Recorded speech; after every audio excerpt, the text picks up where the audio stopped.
자, 저희는 이슈로 바로 넘어가 보도록 하겠습니다. 오늘 시장에서 육계 테마가 급등하는 모습을 보여줬습니다. 근데 식품 관련주들이 상승하는 것까지는 예상을 했지만 육계 관련주들은 보통 여름에 급등을 하기도 하거든요. 오늘 이 테마가 왜 상승을 한 건지 자세하게 좀 들어봐야 될 것 같아요.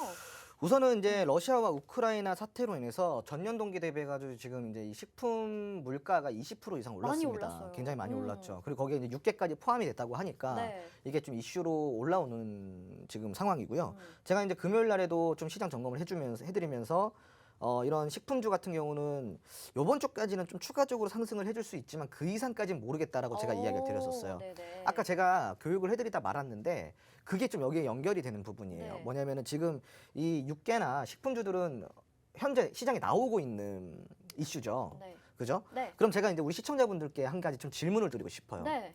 인플레이션이 지금 사상 최대치를 40년 만에 사상 최대치를 찍고 있는데 네. 그럼 거의 한계이지 않을까요? 그죠?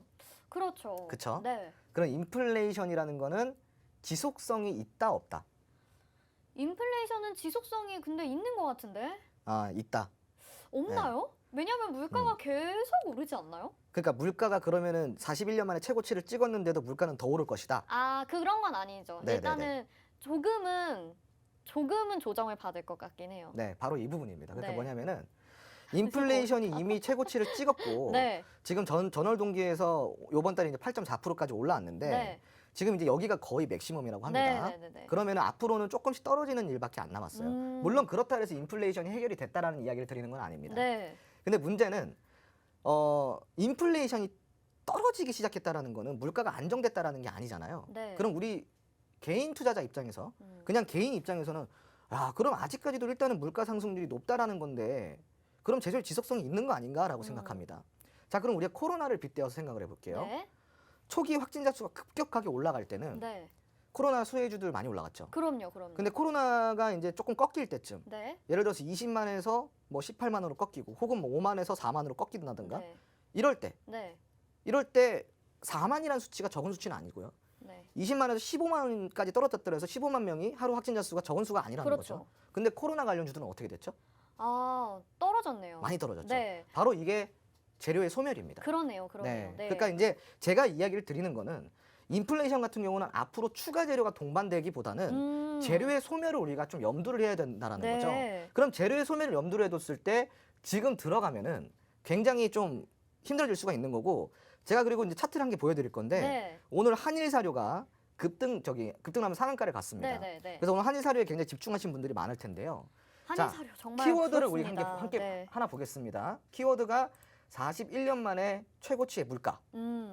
자, 그러면 여기서 만약에 우리가 물렸다고 생각을 해볼게요. 어. 예를 들자면은 네네. 그럼 41년 기다리셔야 되는 겁니다. 아, 네, 그런 네. 건가요? 이해되셨죠? 네, 아찔하네요. 아찔하죠. 네. 그러니까 이렇게 지금 이슈가 동반되고 있는 것들은 물리면 답이 없는 거예요. 네. 그러니까 재료가 이제 앞으로 소멸될 것만 기다리고 있는 거잖아요. 그러네요. 그러니까 이런 네. 종목들은 사실상 굉장히 조금 부담되는 종목들인 조심해야 거고요. 되겠네요. 네. 만약에 내가 공략을 하더라도 네. 아래에서 후발주로 올라갈 수 있는 거 마니커라든가 뭐 이런 종목들 있죠. 네. 네, 이런 종목들을 공략을 하시는 게 그래도 조금 방어적 투자인데 어. 제가 이야기를 드리는 건 딱 그거 하나예요. 그러니까 이제 재료 소멸을 앞두고 있는 테마는 웬만하면 건들지 말자. 네. 자, 그런데 물려도 괜찮은 테마가 있어요. 네. 어떤 테마들일까요? 뭐 저번에 말씀하시기로는 반도체 뭐 이런 거 아닌가요? 맞아요. 바로 네. 미래 산업이에요. 미래 산업. 그러니까 이걸 재료의 지속성이라고 표현을 합니다. 그러니까 무슨 이야기냐면은 2차 전지는 지금 성장기예요, 도입기예요, 인텍이에요. 지금 도입기죠. 도입기. 그죠? 도입기죠. 네. 아직 성장이라고 할 수가 없어요. 네, 도입기. 도입기입니다. 네. 자율주행 역시 도입기고요. 네. 로봇 산업 역시 인텍입니다. 네. 물려도 돼요, 이런 것들은. 이건 물려도 됩니다. 네. 왜? 어차피 재료는 한참 남았거든요. 그렇죠. 네, 한참 남았거든요. 근데 41년 만에 인플레이션 때문에 물리면요. 41년 기다려야 돼요. 그러니까 정말. 우리 자식이 네. 유산으로 식품주를 받아야 될 수도 있는 거예요. 그러니까 네. 삼성전자를 물려주려고 했는데 식품주를, 잘못해서 그렇죠. 한일 사료를 물려줘가지고 그렇죠. 마이너스 70% 80% 물려 있는 걸 원망을 봐야 받을 되는 수도 거예요. 있겠네요. 그렇죠. 네. 네, 이거 조심하시기 바랍니다. 네.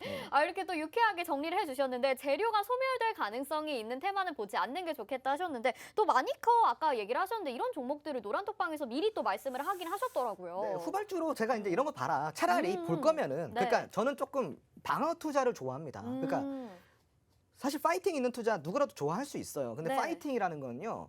예를 들어 제가 이런 거예요. 축구 선수가 있는데 네. 기초 훈련이 잘 된 축구 선수가 있고요. 네. 그냥 조기 축구 이제 막 나가는 아저씨가 있어요. 근데 둘 다 파이팅은 있죠. 그렇죠. 근데 파이팅 이씨 운동을 하다 보면은 프로 선수는 다치지 않아요. 워낙 기초 체력이 좋고 이런 스킬들이 기초 스킬들이 그렇죠. 있기 기본이 잘 돼 때문에 있으니까. 기본기가 좋기 때문에. 네. 근데 이제 막 조기 축구 이제 일주일 차, 이제 2주일 차인데 파이팅만 넘쳐가지고 거기서 뛰다 보면 어떻게 돼요? 다치는 거예요. 십자인대 나가고 네. 발목 부러지고 이러는 겁니다. 네. 똑같아요, 주식도. 내가 파이팅 있게 투자를 하고 싶다 그래도 나의 기본기를 먼저 체크를 해보시라는 거죠. 네네, 좋습니다. 네. 알겠습니다. 자, 오늘 또 공격적인 비유들을 이렇게 해주셨는데 여러분들 잘 새겨 들으시길 바라겠고요. 또 식품과 관련돼서 저희가 이 로드맵도 준비가 되어 있습니다. 기초 주식 자료도 저희가 노란톡방에 들어오시면 제공해드리고요. 이제 캔들에 대해서 배워보는 시간입니다. 11강짜리도 준비가 되어 있으니까 노란톡방 들어오셔서 받아보시길 바라겠고요.